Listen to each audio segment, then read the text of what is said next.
समर्पयामि नमस्करोमि प्रणमामि। प्रेम से बोलिए श्री भागवत भगवान की जय हो। श्री वृंदावन माते बिहारी लाल की जय हो। श्याम रामचंद्र भगवान की जय हो। श्री अयोध्यानाथ की जय हो। श्री हनुमान जी महाराज की जय हो। उमापति महादेव की जय हो। ब्रह्म भगवान की जय हो। धर्म की जय हो। अधर्म का नाश हो। प्राणियों में सद्भावना हो। विश्व का कल्याण हो। गौ माता की सेवा हो। भारत माता की जय हो। गौ हत्या बंद हो। भारत अखंड हो। नमः पार्वती पतये हर हर हर महादेव। जय जय श्री राधे जय जय श्री राधे जय जय श्री राधे श्याम। आप श्री भगवान की आरती का दर्शन करें और बिना प्रसाद के कोई भी न जाए। सब लोग प्रसाद लेकर के ही भगवान का ध्यान करते हुए गंतव्य स्थान को प्रस्थान करें। वृंदावन के बिहारी लाल की जय जय श्री राम।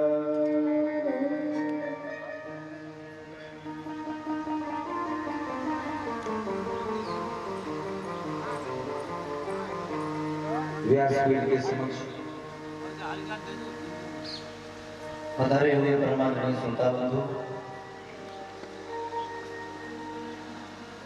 वंदनीय विप्रजन संतजन भक्तजन, भक्ति शक्ति स्वरूपा रचनीय रचनीय पूजनीय वंदनीय नाटक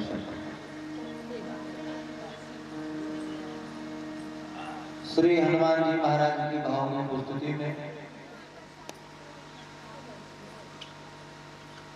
तृतीय दिवस की पावन कथा में हम आप सब लोग प्रवेश कर रहे हैं।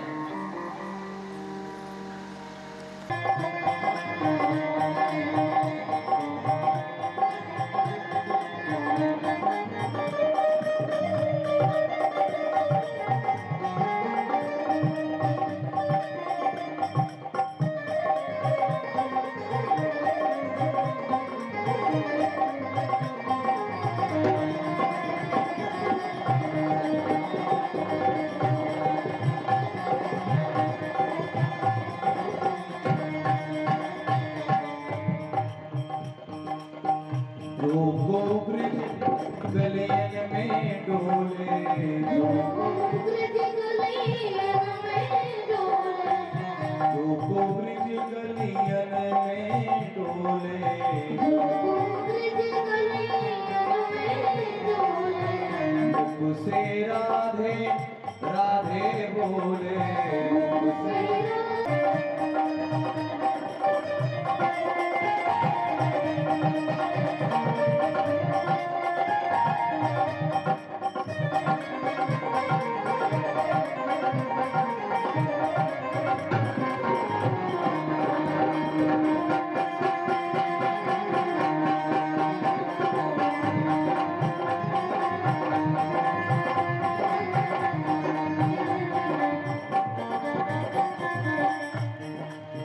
राजेश्वर आनंद मनावे।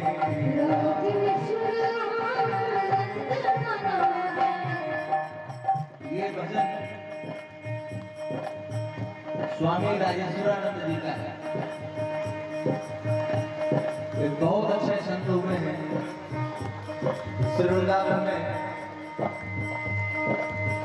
राजेश्वर आनंद मनावे, राजेश्वर आनंद मनावे, राधे श्याम जुगल गुण गावे, राधे श्याम जुगल गुण गावे। अरे दो ही रहे विराज धाम वृंदावन में, दो ही रहे विराज धाम वृंदावन में। अरे राधे दो राज धाम वृंदावन में,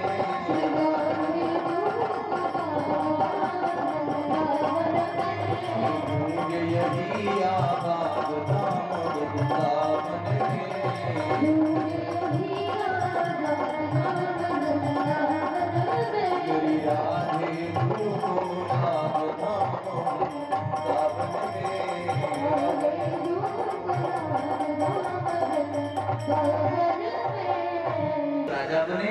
और राजा बनकर के परीक्षित जी ने 3 अश्वमेध यज्ञ सरस्वती नदी के किनारे संपन्न किए। एक दिन परीक्षित जी ने विचार किया कि चलो चल करके देखा जाए, हमारे जो पूर्वज पांडव हैं हमारे लिए कुछ संपत्ति छोड़ के गए हैं कि सब दान पुण्य में लगा के चले गए। तो जैसे ही महाराज ने कोषागार का निरीक्षण किया, जिस वृक्ष में खजाना रहता है उसको कोषागार बोलते हैं। साध्वी तस्य मत्स्य नश्यन्ति कीर्ति आयु भगवती। नीति कहती है जिस राजा के राज्य में प्रजा को सताया जाता है, यदि राजा प्रजा की रक्षा नहीं करता तो ऐसे राजा की 4 चीजें नष्ट हो जाती है। ये प्रसंग हमारे देश के राजनेताओं के लिए विशेष करके है। राजनेताओं को ये प्रसंग सुनना चाहिए, पढ़ना चाहिए कि जो राजा पक्षपात करता है, भेदभाव करता है, प्रजा की रक्षा करने में समर्थ नहीं है, तो ऐसे राजा की 4 चीजें नष्ट हो जाती हैं। कीर्ति आयु भगवती। और गोस्वामी जी भी रामचरित मानस में कहा बड़ा सुंदर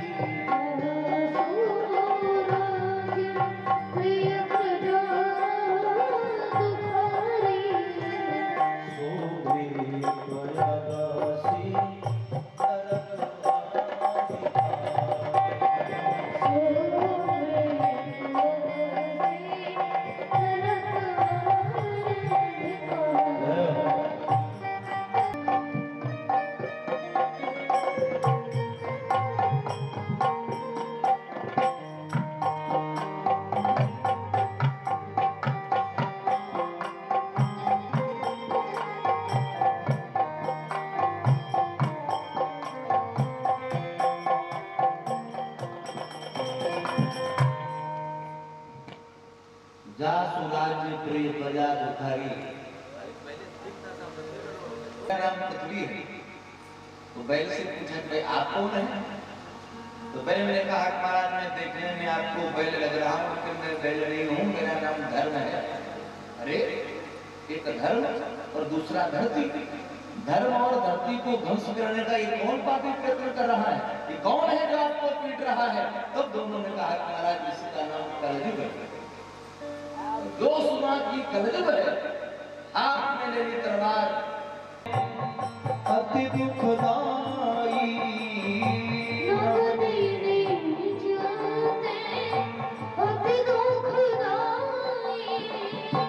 जिनको सलधन उरग बिनाई।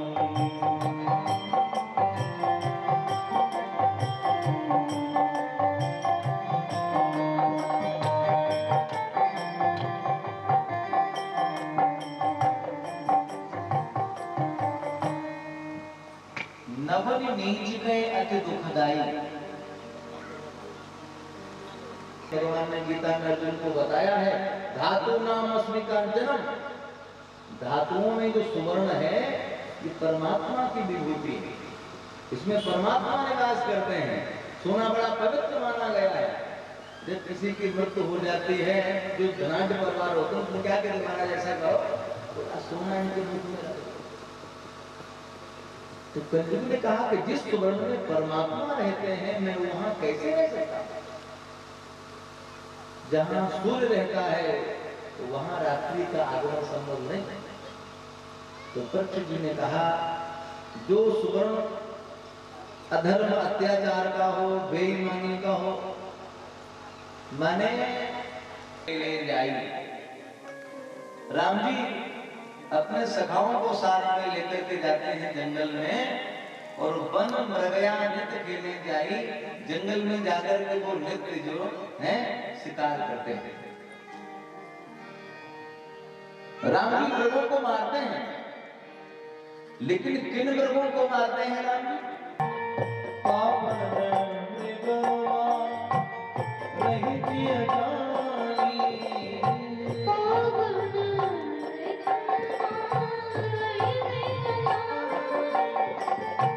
दिन प्रतिदिन नहीं देखा नहीं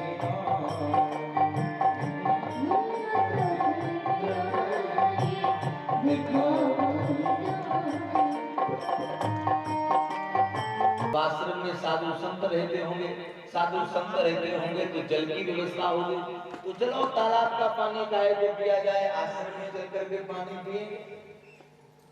अब इसको कहते हैं होनी। तुलसी जस भवत पिता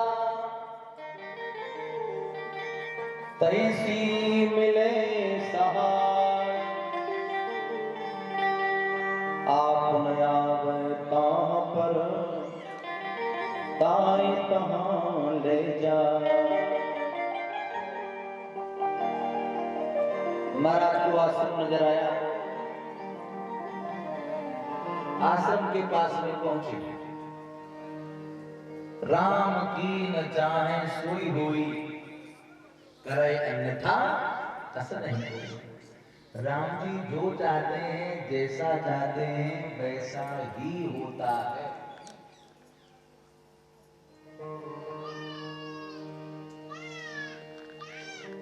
श्री परीक्षित जी उस आश्रम में प्रवेश करते हैं। आश्रम में जाकर के देखा, नेत्र बंद किए हुए महात्मा समाधि में बैठा है, जिनका नाम है समीक मुनि। सम्राट ने आश्रम में जाकर के समाधि से समीक मुनि का दर्शन किया। मन में सोचा, मैं यहाँ का राजा हूं और इस महात्मा का ये फर्ज था कि हमारा स्वागत करता, हमें जल पिलाता।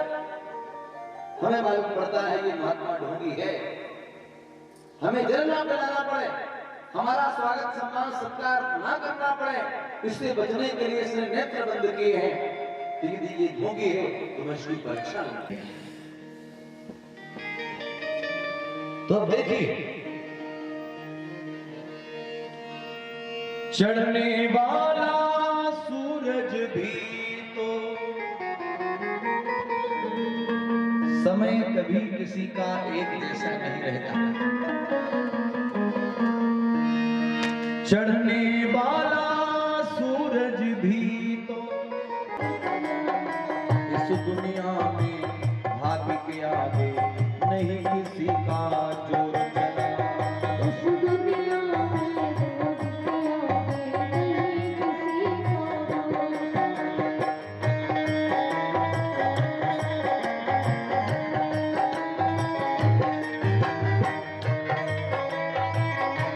नहीं किसी का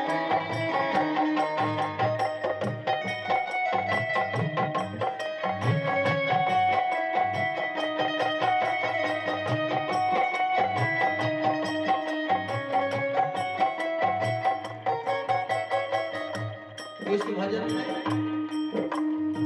परीक्षित राज ऋषि कहलाया। अरे अभिमन्यु का पुत्र परीक्षित राज ऋषि कहलाया। राजा और प्रजा ऐसी जहाँ कल जुग जगह न पाया। राजा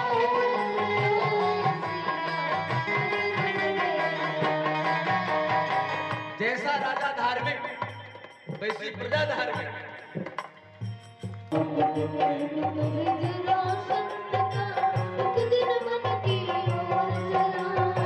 इस दुनिया में भाग्य के आगे नहीं किसी का जोर चला।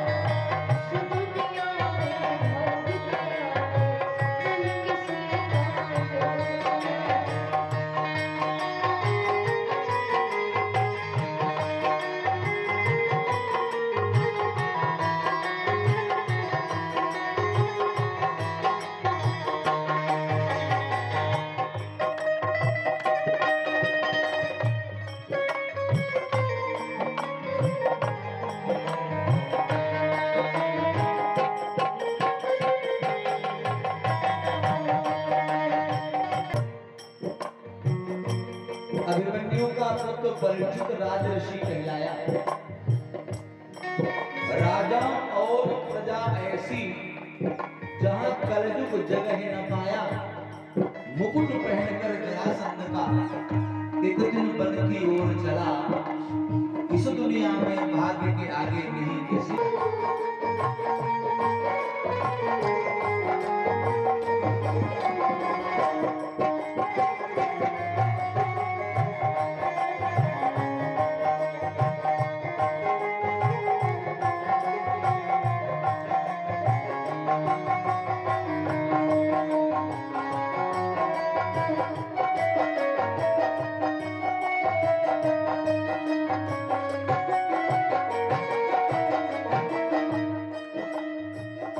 महाराज ने महात्मा को देखा, बड़ा क्रोध आया। तो यहाँ पर संत लोग भाव देते हैं, जब किसी महापुरुष को देखकर क्रोध में आकर ऋषि पुत्र ने सातवें दिन का श्राप दिया। क्रोध में आकर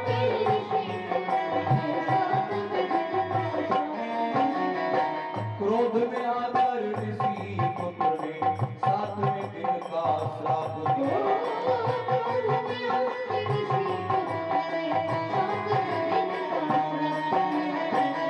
शंकर कहे जो करना चाहो, शंकर कहे जो करना चाहो, कर ले जग में कर्म भला।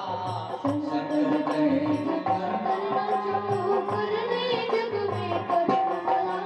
इस दुनिया में भाग्य के आगे नहीं किसी का जोर चला। इस दुनिया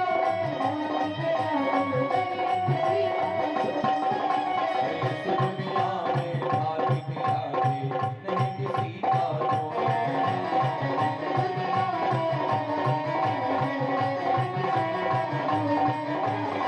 चलने वाला सूरज भी हो, चलने वाला सूरज भी हो, जहाँ मगर एक रोज नहा। इस दुनिया में भाग्य के आगे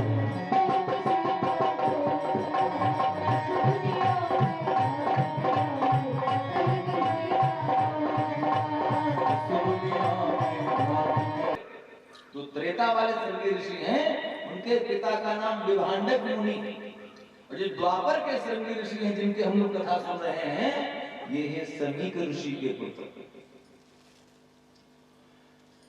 संत समीक के गले में सिर डाल करके राजा चले गए, और ये दृश्य एक शिष्य ने देखा।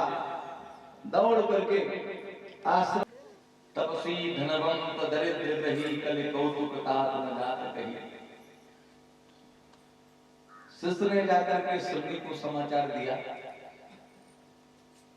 भैया आप यहाँ खेल रहे हैं, उधर आश्रम में तो अनर्थ हो गया। उन्हें क्या हुआ, कुछ मत पूछो।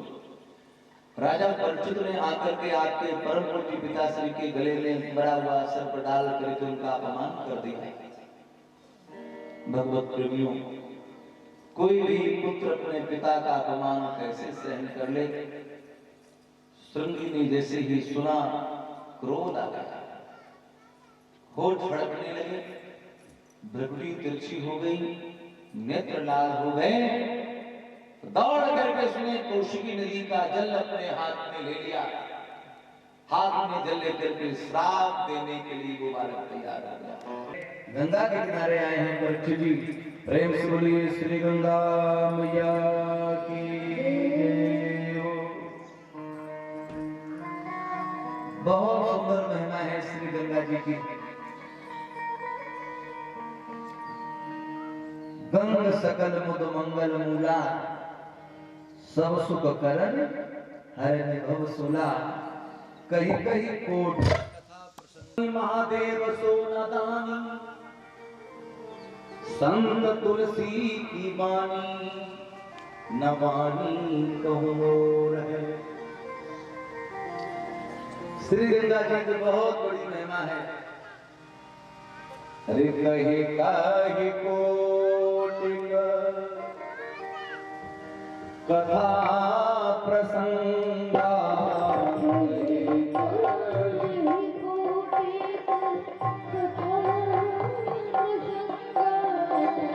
कही कोटिक कथा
राम बिलोक ही गंग तरंगा।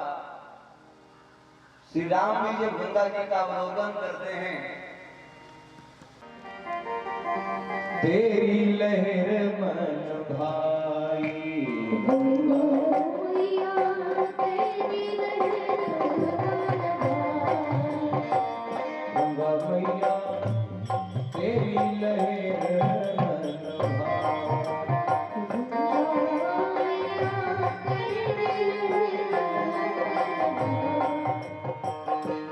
तेरी लहर मन भाई तेरी लहर मन भाई तेरी लहर मन भाई तेरी लहर मन भाई तेरी लहर मन भाई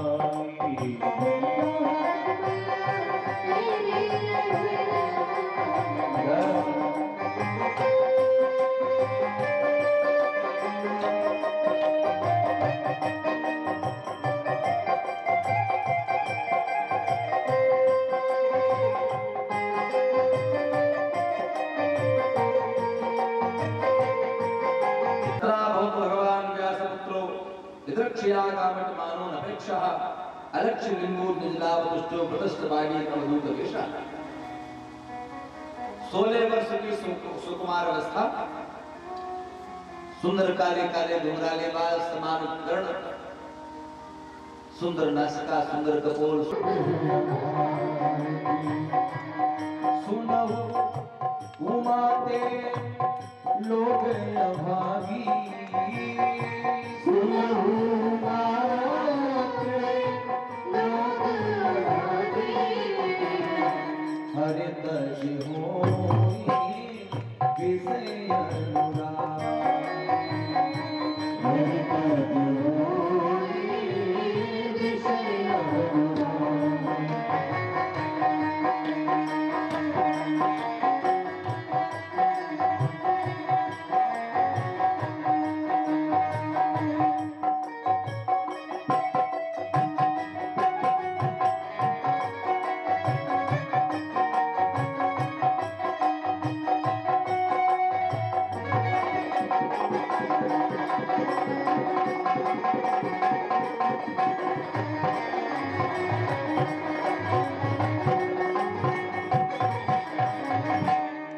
हे देवी, संसार में वे ही लोग अभागे होते हैं, पार्वती का कौन?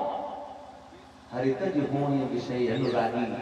तो भगवान को छोड़कर संसार के करके आया हूं, और इस फल का ये प्रभाव है, जो कोई भी इस फल को खाएगा तो शरीर में कभी रोग नहीं रहेगा, शरीर निरोगी रहेगा। ये इसका गुण है। तो राजा ने कहा कि बताओ इस फल का तुम्हें क्या मूल्य चाहिए? तो ब्राह्मण बोला, महाराज हम बहुत गरीब हैं, जिंदगी हमारी गरीबी में गुजरी है, हमारी इच्छा है इतना आप हमें इसका मूल्य दे दें, हमारा शेष जीवन जो है सुख में व्यतीत हो जाए।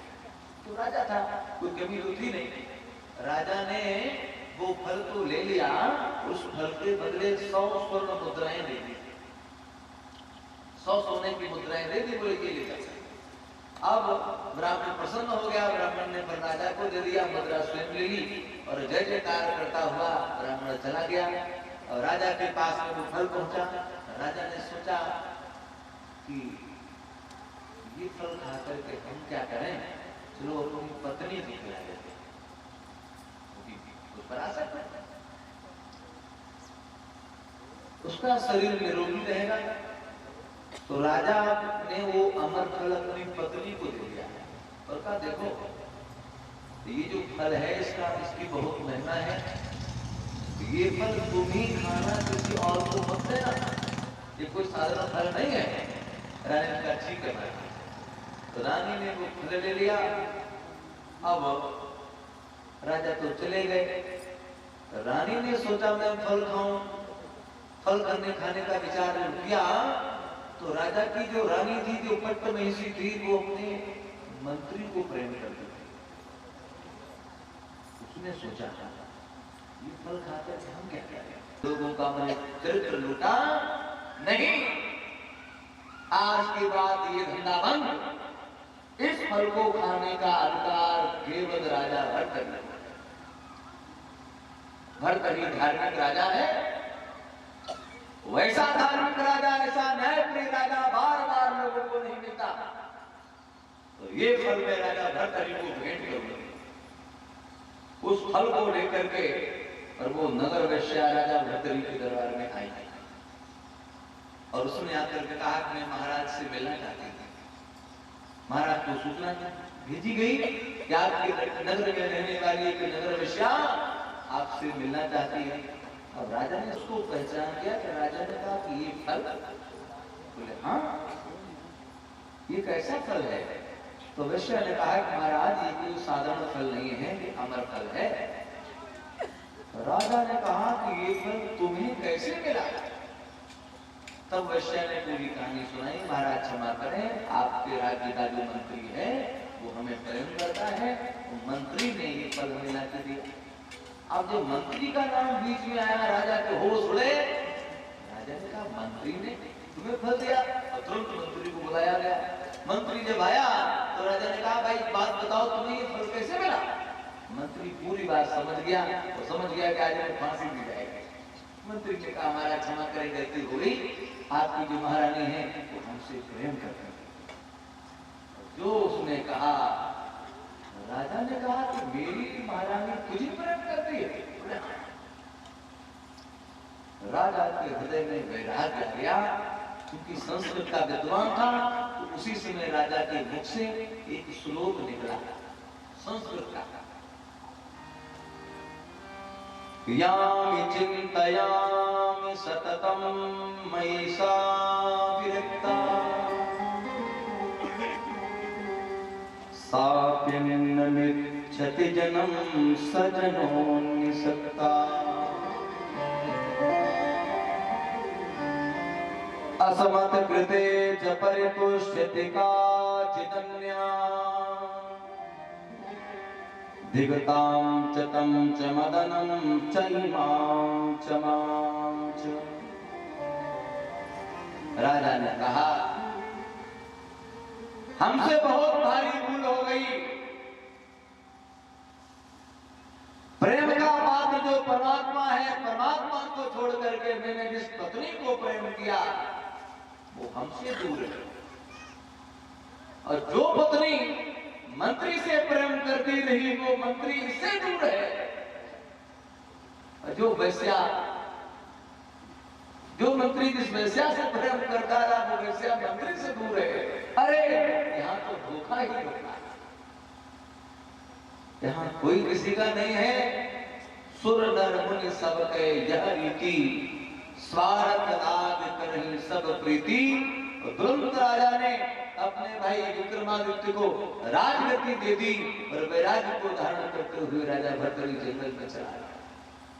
तो कहने का तात्पर्य केवल इतना है कि यहाँ आप अपना फर्ज अदा करिए, धर्म पूर्वक अपना जीवन यापन करिए, लेकिन प्रेम का पात्र केवल परमात्मा है। कर से कर्म करो विधि नाना, मन राखो जहाँ कृपा जाना। लक्ष्य हमारा एक वही होना चाहिए, तब जीवन में सुख शांति मिलती है। तो आज श्री परीक्षित जी अपने को कहते हैं महाराज हम बहुत बड़े सौभाग्यशाली हैं, बहुत बड़भागी हैं। क्यों? सुनो माते लोग अभागी, हरित हो विषय अनुरागी। तो भगवान को छोड़ करके संसार के विषयों में फंसे रहते हैं, संसार के विषयों से प्रेम करते हैं, वो अभागे होते हैं। पार्वती ने कहा महाराज भाग्यवान कौन होता है? तब बताया कि भाग्यवान कौन है?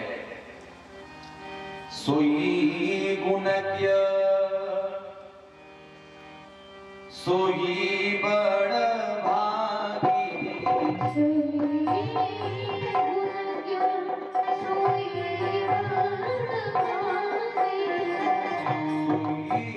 गुणज्ञ सोई बड़ भागी,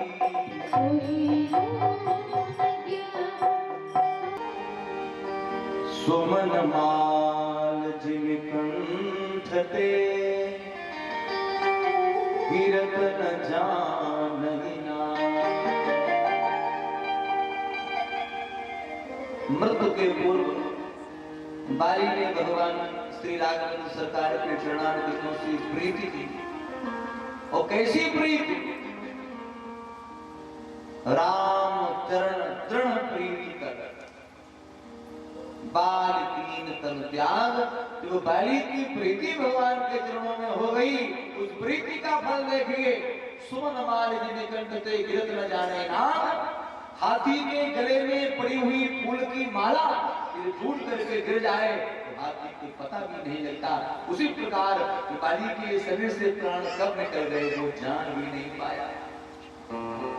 परमात्मा से प्रीति होने का फल ये है कि मृत्यु के समय होने वाली पीड़ा से मानव मुक्त हो जाता है। मृत्यु के समय बहुत कष्ट होता है, प्राण ऐसे नहीं निकलते हैं, बहुत मुश्किल में प्राण निकलते हैं।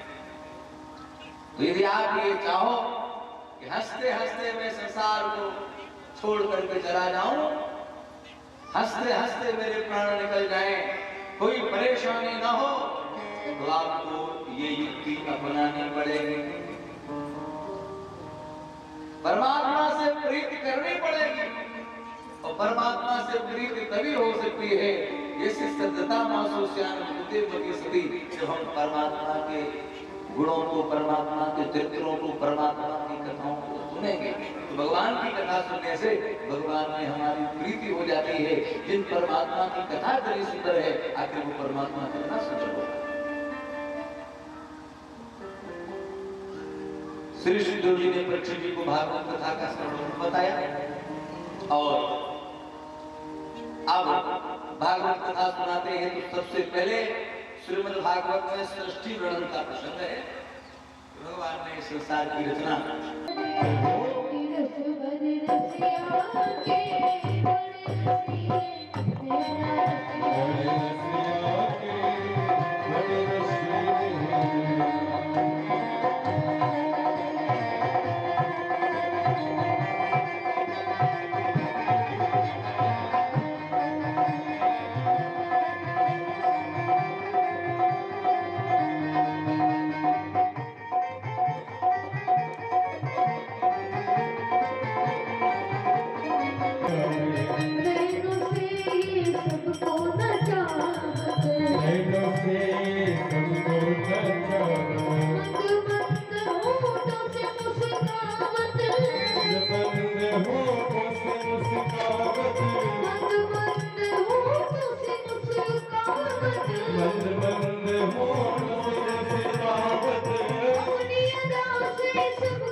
मनु उपजाए सबसे अधिक मनुज मन। सृष्टि तो बहुत भगवान ने की, लेकिन सबसे अच्छी सृष्टि जो है मनुष्यों की। भगवान नारायण की नाभि से कमल, कमल पर ब्रह्मा जी का प्रादुर्भाव, परम प्रिय सबके देह परम प्रिय स्वामी, सबके परम प्रिय स्वामी, मारहि मोहि कुमार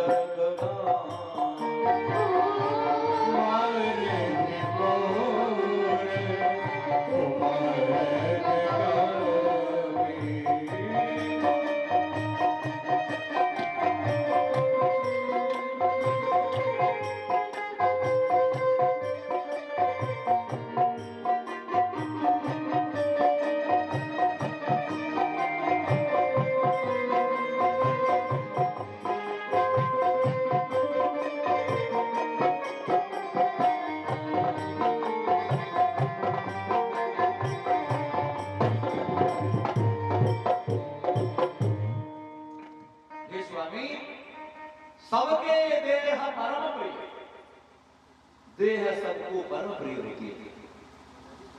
ये तो हनुमान जी के साथ में है। सती है कौन? भवानी शंकरो वंदे श्रद्धा विश्वास रूपिणो। भगवान शंकर जो है ये विश्वास का प्रतीक है, और सती जो है ये श्रद्धा। श्रद्धा और विश्वास का गठबंधन है, और इतना ये बढ़िया गठबंधन है। जब विवाह होता है ना तो बरबटू की गांठ जोड़ी जाती है, सबकी जोड़ी जाती है। पूजा पाठ होता है तो परिचय की गांठ जोड़ी है। एक महात्मा ने बड़ा सुंदर बात बताई, वही गांठ में गांठ गांठ रस हो, ये ऐसा गठबंधन की गांठ है। श्रद्धा और विश्वास का गठबंधन है। कभी भी श्रद्धा को विश्वास का दामन नहीं छोड़ना चाहिए, कभी श्रद्धा को विश्वास का साथ नहीं छोड़ना चाहिए। जो श्रद्धा विश्वास से अलग हो जाती है उसको संशय के वन में भटकना पड़ता है। सती श्रद्धा है। शंकर जी कथा सुनने के लिए गए हैं।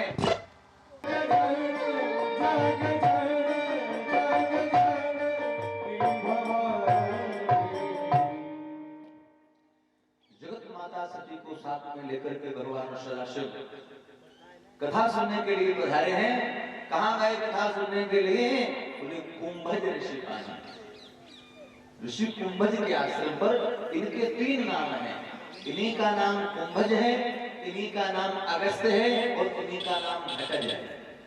उस कथा को सुना, ध्यान से सुना। सती कथा के हृदय में कथा नहीं बैठी, कथा में तो बैठे हैं सब। अब आगे तो टाइम पास करेंगे। कभी कभी हमने 3 गलती हो जाए, पति माफ कर दे, बार बार सती गलती कर रही है, तो अंत में भगवान शंकर ने निर्णय ले लिया, यही तेरे सती भेंट अब बनाए। 5 गलतियां की है सती ने, 5 अपराध किए हैं सती ने। आप लोग बड़े ध्यान से सुनेंगे, समझेंगे वो 5 अपराध कौन कौन है। सबसे पहला अपराध, कथा में अश्रद्धा। गई कथा सुनने के लिए, कहां कैलाश तो कहां अगस्त्य जी का आश्रम। इतनी दूर कथा सुनने के लिए गई, और फिर जाकर के कथा को सुना नहीं। सुनी महेश परम सुख मानी। और क्यों नहीं सुना? कि बच्चा कथा कहना क्या जाता है। ये अपराध है। दूसरा अपराध, इष्ट के प्रति अविश्वास। सती और शिव जी साथ में हैं। जब भगवान राम को देखा, आगे आप अभी कथा में सुनेंगे विस्तार से, अभी केवल संकेत मात्र है। राम जी ने जब देखा तो कहे सच्चिदानंद जग पावन अस कह चले मनोरम सावन। तो सती ने देखा ये राजकुमार कौन है? तीसरा अपराध है। चौथा अपराध, जब परीक्षा लेकर के आई तो शंकर जी ने पूछा तो परीक्षा ले आई है? कुछ न परीक्षा ली है कुछ नहीं।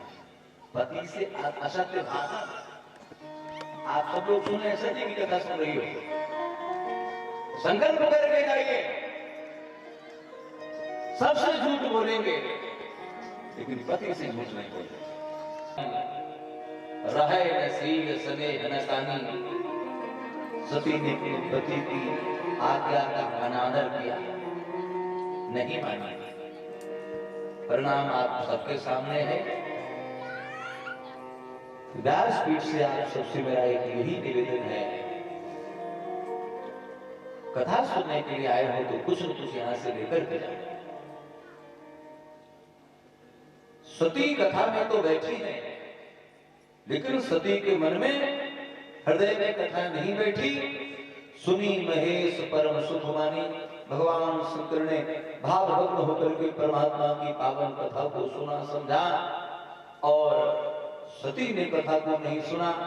समय हुआ और कथा जो विश्राम हुई, भगवान शंकर ने कहा महाराज दक्षिणा।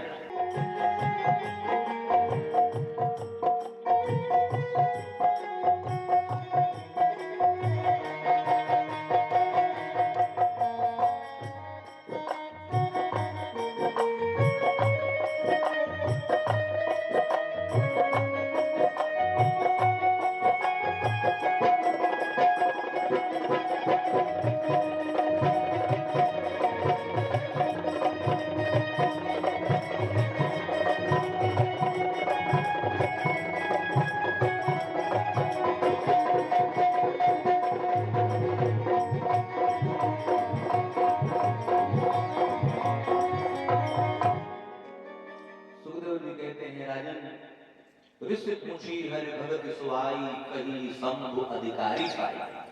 अगर पूछना पड़ेगा चले तो मुनसन विदा मांगी त्रिपुरारी चले भवन। अगस्त जी से अनुमति लेकर के भगवान महादेव चल दिए। कहां चले? भवन। भवन के लिए चले, लेकिन कैलाश पर्वत पर कोई भवन तो है नहीं। और गोस्वामी लिख रहे हैं चले भवन। तो भवन का अर्थ क्या है? किस भवन में भगवान शंकर चले? सब मंदिर है, मंदिर मंदिर प्रतिकर शोधा, देखे जहां तहां अगंत जोधा। तो एक भवन है, भवन एक पुनिति के सुहावा। सब मंदिर एक भवन, पर भवन है श्री विष्णु जी का, जहां भक्ति और वैराग्य नैतिक रूप से विद्यमान होते हैं, वो भवन कहलाता है।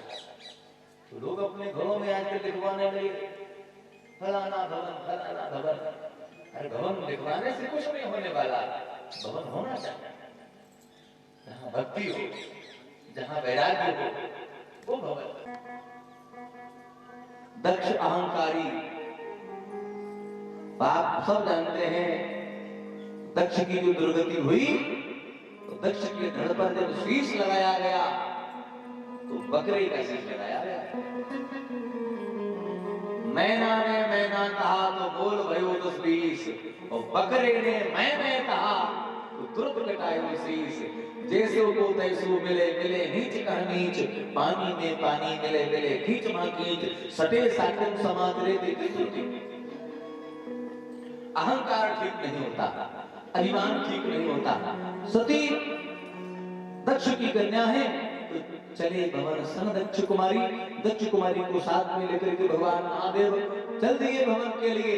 जा रहे हैं, मार्ग में जब पहुंचे, जब दंडक वन में प्रवेश किया, हृदय विचारत जात हर। हरि माने विष्णु और हर माने शिव। हृदय विचारत जात हर कही विधि दर्शन होए, गुप्त रूप रूप अवतरो प्रभु जान गए सबको। भगवान शंकर राम कथा सुन करके जा रहे हैं।